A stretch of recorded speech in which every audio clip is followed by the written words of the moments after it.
نحمده ونصلي على رسوله الكريم اما بعد فاعوذ بالله من الشيطان الرجيم بسم الله الرحمن الرحيم رب اشرح لي صدري ويسر لي امري واحلل عقدة من لساني يفقهوا قولي۔ ایک حدیث میں آتا ہے کہ قیامت کے دن ایک آواز دینے والا آواز دے گا، عقل والے لوگ کہاں ہیں، عقل والے کہاں ہیں؟ لوگ پوچھیں گے کہ عقل والے کون ہیں؟ جواب دیا جائے گا وہ لوگ جو اللہ کو کھڑے بیٹھے اور لیٹے یاد کرتے تھے اور آسمان و زمین کی تخلیق میں غور کرتے تھے اور کہہ اٹھتے تھے خدایا تو نے ان کو بیکار نہیں بنایا، تو پاک ہے، بس ہم کو جہنم کے عذاب سے بچا لے۔ یہ ہیں عقل والے جن کا ذکر ان کے اندر فکر پیدا کرتا ہے کہ یا رب آخرت کے عذاب سے بچا لے، یعنی وہ سارے غور و فکر کے نتیجے میں اللہ کی عظمت اور ہیبت کے قائل ہوتے ہیں، فوراً ان کو اپنی آخرت اور انجام کی فکر ہونے لگتی ہے۔ حضرت ابو ہریرہ رسول اللہ صلی اللہ علیہ وسلم سے روایت کرتے ہیں، ایک شخص چھت پہ لیٹا ہوا تھا، آسمان اور ستاروں کو دیکھ رہا تھا۔ دیکھتے دیکھتے اس کے دل پر اللہ کی ایسی ہیبت آئی، ایسا عظمت کا احساس ہوا کہ بولا خدا کی قسم مجھے یقین ہے کہ تمہارا پیدا کرنے والا کوئی ہے، تم خود نہیں بنے۔ یعنی ستاروں کو دیکھ کے وہ کہتا ہے اے اللہ تو مجھے بخش دے، تو جو بھی ہے تو مجھے بخش دے۔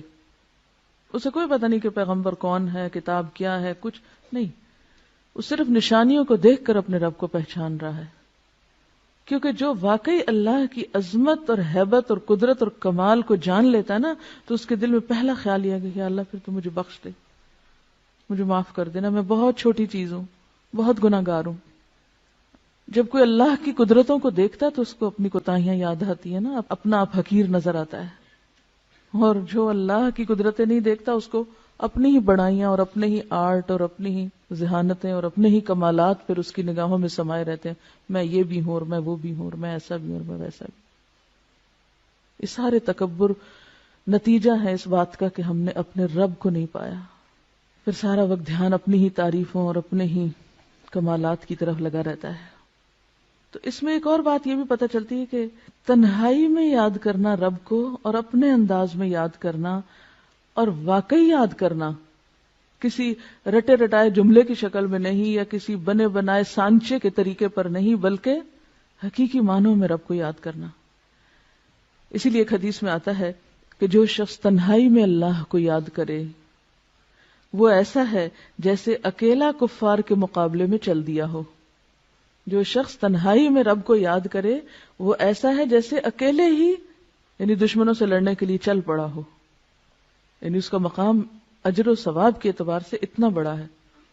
ایک اور حدیث میں آتا ہے 7 آدمی وہ ہیں جن کو اللہ تعالی قیامت کے دن اپنے عرش کے سائے میں جگہ دے گا، جس دن اس کے سائے کے سوا کوئی سایہ نہ ہوگا، کوئی سایہ نہ ہوگا۔ اور ان میں سے ایک شخص کون ہوگا؟ جو تنہائی میں اللہ کو یاد کرے اور اس کی آنکھوں سے آنسو بہ پڑے، کوئی نہیں ہے اس کے پاس، اکیلا ہے، وہ اپنے رب کو اس طرح پہچانتا ہے، اپنے رب سے اتنا قریب محسوس کرتا ہے کہ اپنی کوتاہیوں پہ نظر پڑتے ہی رو پڑتا ہے کہ اللہ میں گناہ گار ہوں، پاک تو صرف تو ہے، ہر عیب اور ہر خطا اور ہر کمزوری سے پاک صرف تیری ذات ہے، مجھ میں تو بہت غلطیاں ہیں، تو مجھے معاف کر دے۔ اسی لیے ایک اور حدیث میں آتا ہے، حضرت عائشہ رضی اللہ تعالی عنہا فرماتی ہیں نبی صلی اللہ علیہ وسلم نے فرمایا اللہ کی وہ مخفی یاد جس کو فرشتے بھی نہ سن سکے، یعنی اتنی گہرائی میں اللہ کی یاد اور اللہ کی طلب کہ جس کو فرشتے بھی نہ سن سکیں، اس کا ثواب 70 درجہ زیادہ ہے۔ ٹھیک ہے زبان سے بھی ذکر کرنا چاہیے، بلند آواز سے بھی کرنا چاہیے، لیکن تنہائی میں جب کوئی نہ ہو، صرف آپ ہوں اور آپ کا رب ہو، اور واقعی پھر دل کے پورے تاثر کے ساتھ یاد کر کے روئیں، وہ چیز ہر ریاکاری سے پاک ہوتی ہے، ہر دکھاوے سے، کیونکہ اس میں آپ دیکھیں آپ اتنے قریب ہیں نا، آپ دل ہی دل میں سرگوشیاں کر رہے ہیں اپنے رب سے۔ عموماً آپ نے دیکھا ہوگا بچہ دوڑا آتا ہے آ کے ماں کے کان میں بات کرتا ہے، بہن بھائیوں کو بھی نہیں بتانا چاہتا، باپ کو بھی نہیں بتانا چاہتا۔ کبھی آپ نے دیکھا ہوگا چھوٹے بچوں کو صرف ماں کے کان میں. اب بھی کبھی میری بیٹے سے چھوٹے سے بات ہو نا تو وہ فون پر بھی سرگوشی شروع کر دیتا ہے. مجھے اتنا پیار آتا ہے نا کہ کچھ چیزیں ہوتی ہیں وہ صرف ماں سے شیئر کی جاتی ہیں. تو اللہ تو 70 ماؤں سے بڑھ کے پیار کرنے والا ہے. ہم کیوں نہیں اس سے سرگوشیاں کرتے؟ کیونکہ سرگوشی انسان کس سے کرتا ہے؟ جس سے سب سے زیادہ محبت ہوتی. دل چاہتا ہے انسان اس کی کان میں آہستہ آہستہ باتیں کرے جو کسی کو پتہ نہ چلے.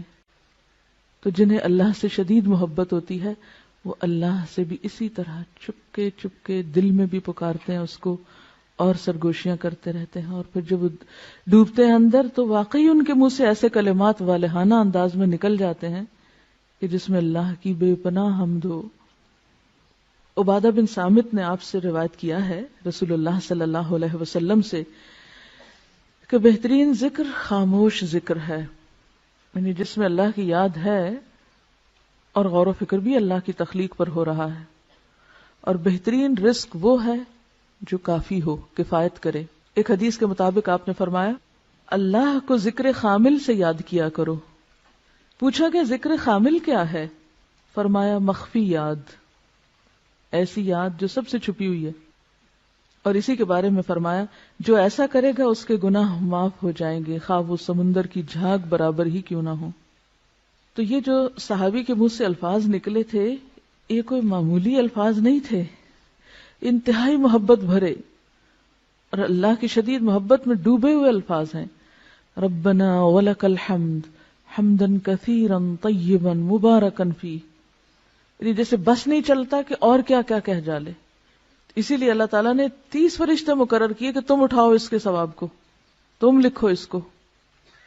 حضرت عبداللہ بن ابی اوفا رضی اللہ عنہ روایت کرتے ہیں کہ جب رسول اللہ صلی اللہ علیہ وسلم رکوع سے اٹھتے تو قوم میں یہ دعا پڑھتے تھے سمع اللہ لمن حمدا اللہم ربنا لک الحمد ملء السماوات وملء الارض وملء ما شئت من شیء بعد. اللہ نے سن لی اس بندے کی بات جس نے اس کی تعریف کی. اے ہمارے اللہ، اے ہمارے رب، تیرے ہی لیے ساری تعریف ہے، آسمان و زمین اور ہر اس چیز کے بھراؤ کے برابر جو تو چاہے. یعنی میں تیری تعریف کر رہا ہوں اتنی جس سے آسمان بھر جائیں، جس سے زمین بھر جائے، اور پھر اس کے بعد جو بھی چیز تو چاہے بھر جائے، کیونکہ ہمیں تو پتہ نہیں اس کے بعد اور کیا ہے. ہم تو آسمان و زمین ہی کو جانتے ہیں نا، بس یہی نام آتے ہیں، ہمیں کیا پتہ ان آسمانوں کے پیچھے کیا ہے. اور آپ نے بہت سی چیزیں ایسی پڑھی ہوگی کہ آج کے دور میں بھی جو لوگ کائنات کا مشاہدہ کرتے چلے جا رہے ہیں ان میں سے بعض نے تو بالکل گھٹنے ٹیک دیے کہ ہم جتنا آگے جا رہے ہیں ہماری جہالت میں اتنا اضافہ ہو رہا ہے. تو اسی لیے آپ صلی اللہ علیہ وسلم کس طرح اللہ کی تعریف کرتے تھے، وَمِلْءَ مَا شِئْتَ مِنْ شَيْءٍ بَعْدُ، کہ اللہ اس کے بعد اپنی تعریف سے تو جس چیز کو چاہے بھر دے، وہ تیرے علم میں ہے کہ وہ کیا کچھ ہے. حضرت ابو سعید خدری رضی اللہ عنہ فرماتے ہیں کہ رسول اللہ صلی اللہ علیہ وسلم جب اپنا سر رکوع سے اٹھاتے تو یہ دعا پڑھتے تھے ربنا لک الحمد ملء السماوات والارض وملء ما شئت من شيء بعد اهل الثناء والمجد احق ما قال العبد وكلنا لك عبد اللهم لا مانع لما اعطيت ولا معطي لما منعت ولا ينفع ذا الجد منك الجد. اے ہمارے پروردگار، ہر قسم کی تعریف صرف تیرے لیے ہے، آسمانوں اور زمین اور ہر اس چیز کے بھراؤ کے برابر، یعنی ہر وہ چیز بھر جائے جو تو چاہے. اور بندے نے جو تیری تعریف اور بزرگی کی وہ تیرے لائق ہے، وہ تجھے زیبا ہے. ہم سب تیرے ہی بندے ہیں. اے اللہ، کوئی روکنے والا نہیں اس چیز کو جو تو نے دی، اور کوئی دینے والا نہیں اس چیز کو جو تو نے روک دی. اور دولت مند کو دولت مندی تیرے عذاب سے نہیں بچا سکتی. کسی کی دولت اور دنیا کی نعمتیں اسے اللہ کے عذاب سے نہیں بچا سکتی. اللہ کو کسی کی دولت کی کوئی پرواہ نہیں. کس قدر خوبصورت الفاظ ہیں تعریف کے یہ، لیکن ہم اپنی لا علمی کی وجہ سے ان سے محروم ہیں. مجھے بھی تھوڑا ہی عرصہ پہلے، 2 سال پہلے رمضان گزارنے کا اتفاق ہوا حرم میں، تو جو رات کے پچھلے پہر کی نماز ہوتی تھی اس میں دیکھتی تھی کہ رکوع پہ جاتے ہیں تو اٹھنے کا نام نہیں لیتے، سجدے میں جاتے ہیں تو دم گھٹنے لگتا، جان نکلنے لگتی، وہ سجدے سے سر نہ اٹھاتے، قومے میں کھڑے ہوتے تو دوبارہ لگتا بھول گئے ہیں نیچے جانا. تو میں کہتی تھی اتنا کیا پڑھتے ہیں.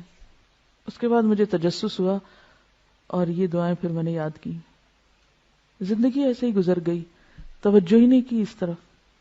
ٹھیک ہے فرض نمازوں میں یہ سب کچھ، اور خصوصاً جب لوگوں کو نماز پڑھائی جا رہی ہو اس وقت یہ سب کچھ نہیں ہو سکتا اور نہ کرنا بھی چاہیے، کیونکہ یہ تو تنہائی میں نفل نماز میں اللہ کے ساتھ الگ ہو کر یا آخری رات کی نماز میں یہ راز و نیاز ہو سکتے ہیں.